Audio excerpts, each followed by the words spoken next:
شروع اللہ کا نام لے کر جو بڑا مہربان نہایت رحم والا ہے۔ ستارے کی قسم جب غائب ہونے لگے کہ تمہارے رفیق یعنی ہمارے نبی نہ رستہ بھولے ہیں نہ بھٹکے ہیں اور نہ یہ خواہش نفس سے کچھ بولتے ہیں۔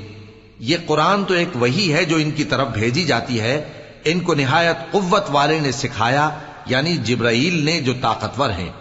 پھر وہ پوری طرح بیٹھے جبکہ وہ آسمان کے اونچے کنارے پر تھے، پھر وہ قریب ہوئے، پھر مزید نیچے آ گئے تو وہ 2 کمان کے فاصلے پر ہو گئے یا اس سے بھی کم۔ پھر اللہ نے اپنے بندے کی طرف جو حکم بھیجا سو بھیجا۔ جو کچھ انہوں نے دیکھا ان کے دل نے اس کو جھوٹ نہ جانا۔ کیا جو کچھ وہ دیکھتے ہیں تم اس میں ان سے جھگڑتے ہو؟ اور انہوں نے اس کو یعنی جبرائیل کو ایک اور بار بھی اترتے دیکھا ہے سدرۃ المنتہا کے پاس۔ اسی کے پاس ہمیشہ رہنے کی بہشت ہے، جبکہ اس بیری پر چھا رہا تھا جو چھا رہا تھا۔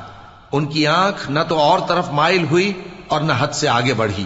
انہوں نے اپنے پروردگار کی قدرت کی بہت ہی بڑی بڑی نشانیاں دیکھی۔ بھلا تم لوگوں نے لات اور عزا کو دیکھا اور تیسری مورتی یعنی منات کو؟ مشرکو، کیا تمہارے لیے تو بیٹے ہوں اور اللہ کے لیے بیٹیاں؟ یہ تو بہت ہی بے انصافی کی تقسیم ہوئی۔ وہ تو صرف نام ہی نام ہے جو تم نے اور تمہارے باپ دادا نے رکھ لیے ہیں، اللہ نے تو ان کی کوئی سند نازل نہیں کی۔ یہ لوگ محض خیال و گمان اور خواہشات نفس کے پیچھے چل رہے ہیں، حالانکہ ان کے پروردگار کی طرف سے ان کے پاس ہدایت آ چکی ہے۔ کیا جس چیز کی انسان آرزو کرتا ہے وہ اسے ضرور ملتی ہے؟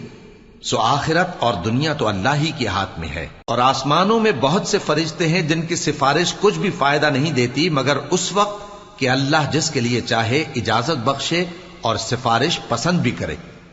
جو لوگ آخرت پر ایمان نہیں لاتے وہ فرشتوں کو لڑکیوں کے نام سے موسوم کرتے ہیں، حالانکہ ان کو اس کی کچھ خبر نہیں۔ وہ صرف خیال و گمان پر چلتے ہیں، جبکہ خیال و گمان حق کے مقابلے میں کچھ کام نہیں آتا۔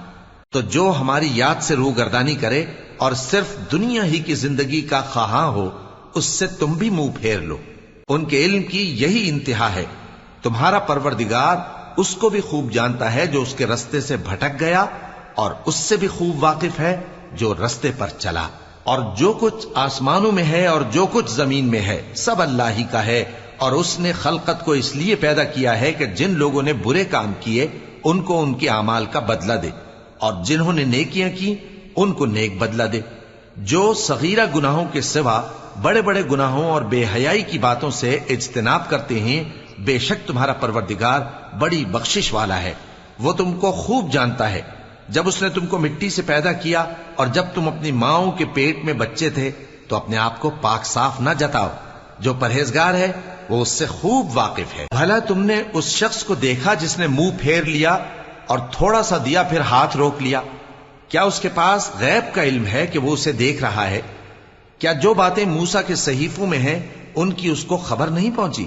اور ابراہیم کے صحیفوں کی جنہوں نے حق کے طاعت اور رسالت پورا کیا، وہ یہ کہ کوئی شخص دوسرے کے گناہ کا بوجھ نہیں اٹھائے گا، اور یہ کہ انسان کو وہی ملتا ہے جس کے لیے وہ محنت کرتا ہے، اور یہ کہ اس کی محنت کا جائزہ لیا جائے گا، پھر اس کو اس کا پورا پورا بدلہ دیا جائے گا، اور یہ کہ تمہارے پروردگار ہی کے پاس پہنچنا ہے، اور یہ کہ وہ ہنساتا اور رلاتا ہے، اور یہ کہ وہی مارتا اور جلاتا ہے، اور یہ کہ وہی دونوں جوڑے یعنی نر اور مادہ پیدا کرتا ہے یعنی نطفے سے جو رحم میں ڈالا جاتا ہے، اور یہ کہ قیامت کو دوبارہ اٹھانا اسی کا ذمہ ہے، اور یہ کہ وہی دولت مند بناتا اور وہی مفلس کرتا ہے، اور یہ کہ وہی شیرا نامی تارے کا بھی مالک ہے، اور یہ کہ اسی نے عاد اول کو ہلاک کر ڈالا اور سمود کو بھی، غرض کسی کو باقی نہ چھوڑا، اور ان سے پہلے قوم نوح کو بھی۔